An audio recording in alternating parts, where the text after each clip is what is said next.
Bismillahirrahmanirrahim. Hamidalillah wa musalliyan ala Rasulillah sallallahu alaihi wasallam wa ala alihi wa ashabihi ajmain, amma ba'du. Teman-teman, uhajikum bitahiyatil ahlil jannah wa dinas salam. Assalamualaikum warahmatullahi wabarakatuh. Ada sebuah kisah menarik, teman-teman, ketika suatu saat Rasulullah sallallahu alaihi wasallam sedang bermajlis dengan para sahabat radhiyallahu anhum. Tiba-tiba datang seorang remaja mendekat kepada Rasulullah sambil kemudian menyampaikan keinginannya. Dan menariknya keinginannya ini agak aneh, tidak lumrah. Apa? Pemuda ini meminta izin Rasulullah untuk diizinkan untuk berzina. Maka para sahabat radhiyallahu anhum yang saat itu berada sekitaran Rasulullah langsung menahan pemuda tersebut sambil mengucapkan celaka engkau atau diamlah engkau. Apa yang terjadi saat Rasulullah SAW kemudian mendengar keinginan pemuda tersebut? Maka Rasulullah memanggilnya dengan sebuah kalimat yang indah sekali, adinahu, dekatkan kepadaku. Maka mau nggak mau para sahabat kemudian membiarkan pemuda tersebut mendekati Rasulullah.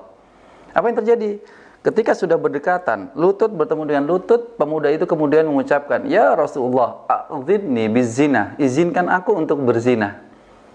Menariknya, teman-teman, Rasulullah SAW yang begitu sangat faham gaya komunikasi dengan siapapun objek perbincangannya, selalu menggunakan gaya-gaya style of communication yang sesuai dengan objeknya.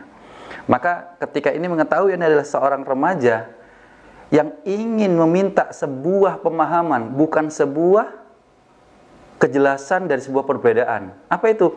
Hak dengan batil sudah jelas, taat dengan maksiat sudah pasti, ya.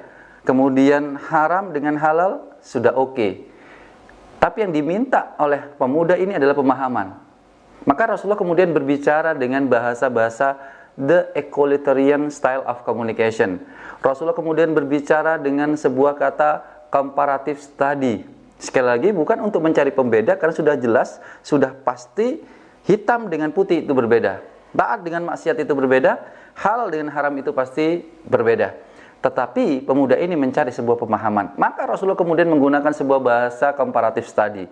Bukan Rasulullah menjawab untuk memberikan izin, bukan Rasulullah menggunakan kalimat haram, kalimat dosa besar dan lain sebagainya yang sifatnya kemudian memvonis akan kesalahan pemuda tersebut.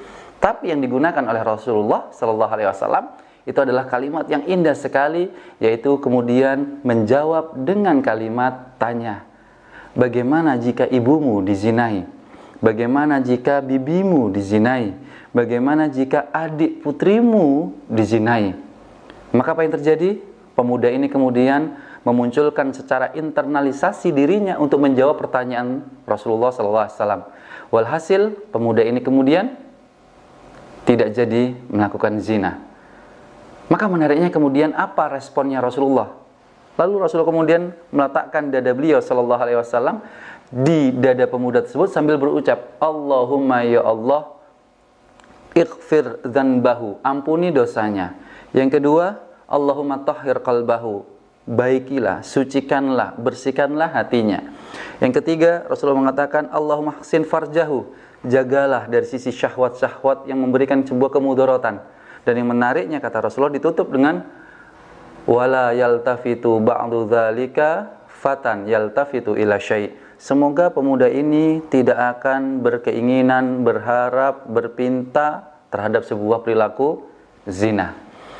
Maka teman-teman Albina Family yang insya Allah dimuliakan oleh Allah Subhanahu wa Ta'ala, dari satu kisah ini kita bisa mengambil sebuah 3 makna bagaimana bahasa komunikasi kedekatan Rasulullah ketika berdialog, berbincang, ngobrol dengan seorang pemuda yang diidentikan saat itu oleh para sahabat radhiyallahu anhum, ini pemuda yang tidak baik. Maka yang dilakukan Rasulullah adalah yang pertama, dengan gaya bahasanya adalah satu, mendekat. Didekati, jangan dijauhi. Bagaimanapun gayanya pemuda tersebut, stylenya pemuda tersebut, yang namanya dakwah kita kemudian mendekati. jangan kemudian kita jauhi. Adinahu adinahu, kata Rasulullah. Dekatkan dia kepadaku, dekatkan dia kepadaku.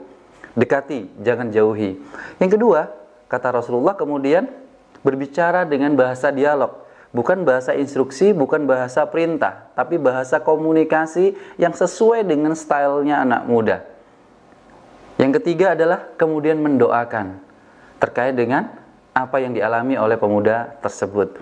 Maka menariknya kisah ini itu selaras, sama dan relevan dengan sebuah ayat di surat yang ke-64, surat yang ke-64 At-Taghabun ayat yang ke-14. Ya ayyuhalladzina amanu, wahai orang-orang yang beriman, inna min azwajikum wa auladikum aduwwal lakum fahdharuhum. Wahai orang-orang yang beriman, ketahuilah pasanganmu, istrimu, suamimu, atau juga keturunanmu, putra-putrimu bisa jadi menjadi sebuah musuh bagimu. Tetapi apa lanjutan ayat ini sebagai sebuah teknis untuk mencari solusinya adalah satu, wa in ta'fu, ketika kamu maafkannya.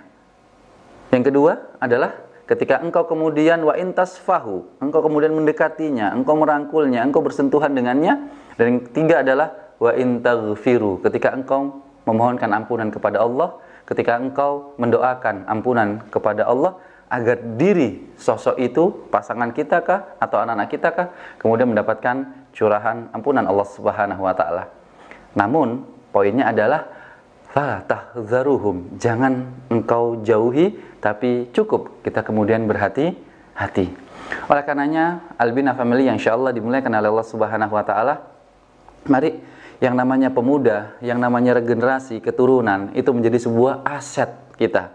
Karena Islam itu menjadi agama yang luar biasa. Al-Islamu ya'lu wa la yu'la alaih. Itu dulu di zaman Rasulullah, para sahabat radhiyallahu anhum, tentunya yang paling banyak berjasa adalah para pemuda. Bahkan Abdullah bin Abbas radhiyallahu anhuma bertutur ketika mengomentari surat Al-Anbiya, kisah Nabi Ibrahim yang masih muda saat menghancurkan berhala. Sesungguhnya setiap nabi itu adalah syabban. Setiap nabi yang diutus itu adalah pemuda. Maka apapun kondisi pemuda kita saat ini, yuk kita kemudian membincangkan tentang mereka demi kebaikan-kebaikan mereka. Caranya ya sesuai dengan apa yang dicontohkan oleh Rasulullah ataupun juga yang disampaikan oleh firman Allah Subhanahu wa taala. Barakallahu fikum teman-teman, semoga sedikit banyak yang kita obrolkan ini, kita sharingkan ini memberikan manfaat untuk teman-teman. Bitaufiqillah wan najah. Wassalamualaikum warahmatullahi wabarakatuh.